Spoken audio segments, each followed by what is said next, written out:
આગળ જતા તમે લાત ખાવ એવું હોય, કોઈની ગાળ ખાવ એવું હોય, અપશબ્દ ખાવ એવું હોય, ત્યાં તમારી માતાને જિંદગીનો અનુભવ હોય તો તમને ટોકે, ઠપકો આપે. પણ આ વાત દરેક વ્યક્તિને ત્યારે સંભળાય મારા ભાઈઓ, મારી બહેનો, કે જ્યારે એ બાળક પોતે એક બાળકનો બાપ થાય ને, કે એક બાળકની માં થાય ને, એ દીકરી એ બાળક, ત્યારે ને સમજણ પડે કે મારા બાપે મને જે એક ઢોલ મારી હતી ને, ખરા સમયે મારી હતી. હા, આ ખરા સમયે જો મારા બાપાએ મને ન ટોક્યો હોતે ને, મારી માએ મને અપશબ્દ નહીં કીધા હોતે ને, તો કદાચ આજે મારું જીવન ખરાબ હોતે.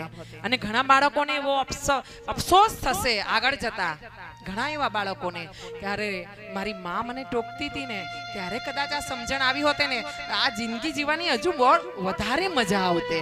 હા, આજે જે ભૂલો થઈને એના લીધે જે પરિણામ આવ્યું ને જીવન, આ જીવન આટલે છે ને, ક્યાંક ઉપર વધારે સારું હોતે.